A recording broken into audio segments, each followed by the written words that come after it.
Olá, hoje vamos mergulhar num tema fascinante: liderança.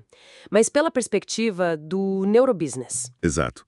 Vamos olhar para a necessidade de força, a justiça e, algo muito importante hoje em dia, a diversidade cognitiva. Sim, e como isso vai além do que a gente costuma pensar? A nossa conversa vai basear-se num artigo muito interessante da Marinés Pereira, que é especialista em neurobusiness. Uma referência na área, sem dúvida. A ideia aqui é, então, desconstruir um pouco o que torna uma liderança eficaz de verdade, sabe? Olhando para o cérebro e desafiando talvez alguns mitos sobre ser forte e ser justo. Ok, vamos lá desconstruir isso. Vamos a isso. O artigo já começa forte, né? Dizendo que um líder visto como fraco, bem, não funciona. Hesitar tem um custo alto. É verdade, ninguém segue alguém que parece inseguro. Mas essa necessidade de firmeza é um campo minado, não é? Especialmente para as mulheres, como o artigo aponta. O medo do rótulo de agressiva. Exatamente. E o fascinante aqui, que o artigo explora bem, é a diferença crucial entre ser firme e ser desumano. Certo. A autora defende o que ela chama de ser dura e justa. Ou seja, você estabelece regras claras, exige que sejam cumpridas, com rigor, sim, mas sempre, sempre com respeito pela dignidade da pessoa. Hum. É uma firmeza que, por ser justa, acaba por gerar segurança. E o nosso cérebro, olha, valoriza muito isso. Essa clareza e respeito nos acordos, isso me lembra outro conceito que o artigo traz, a tal da democratura. Só quase contraditório, né? Parece, mas faz todo sentido quando se explica. É um equilíbrio, na verdade. Como assim? Pensa assim. Primeiro tem a fase da democracia. É quando se definem os combinados, as metas, as regras. Aí sim, espaço para discutir, para chegar a um consenso. Todos participam. Ok, a parte do acordo. Isso. Mas depois entra a ditadura. E aqui, claro, não no sentido político pejorativo, mas no sentido de rigor. Rigor absoluto em cumprir o que foi combinado por todos. Entendi. Sem exceções. Exato. O artigo argumenta que, sem essa segunda parte, a confiança no sistema todo, seja numa empresa, numa família, até num país, começa a ruir. E isso conecta com a ideia de direitos e deveres que o artigo menciona, usando até um exemplo, certo? Sim, conecta diretamente.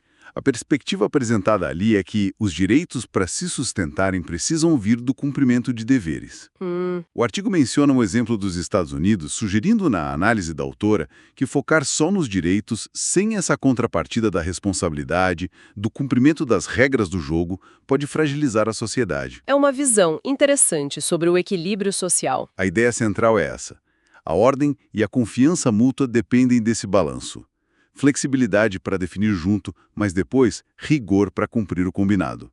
É sobre responsabilidade individual pelo bem do grupo. Agora, vamos para a parte que eu achei realmente intrigante. A analogia do cérebro como um algoritmo de IA, Ah, essa é ótima. moldando pelas nossas bibliotecas culturais, pelas experiências de vida. Como é que ambientes muito iguais, com bibliotecas limitadas, acabam criando líderes com algoritmos mentais também limitados? Tipo, muito cartesianos, talvez dogmáticos? É uma analogia poderosa, sim. Se a nossa biblioteca de dados, aquilo que nos treina, é restrita, o nosso algoritmo para tomar decisões e liderar também vai ser. Faz sentido. O artigo sugere que, historicamente, a gente talvez tenha valorizado certos tipos de pensamento, mais lineares, sabe? E isso limitou o deep learning de outras formas de pensar. Cria-se um viés. É irônico, né? A gente tem medo dos algoritmos rígidos da IA, mas, como o texto coloca, muitas vezes aceitamos líderes humanos que funcionam com algoritmos mentais bem limitados também. Precisamente. E isso nos leva direto para a questão da diversidade cognitiva. E aqui não é só gênero ou etnia que são importantes, claro. É mais amplo. É sobre ter gente com estilos diferentes de pensar, de abordar problemas.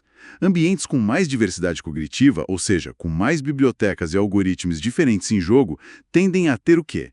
Discussões mais ricas, Uhum. análises mais profundas, mais inovação, conseguem ver riscos e oportunidades que outros não veem. E há dados sobre isso, certo? Sim, a lógica do artigo está alinhada com várias pesquisas que mostram que equipes diversas trazem melhores resultados para as empresas, simplesmente porque a biblioteca coletiva é muito maior e mais robusta. Ok, mas voltando à firmeza.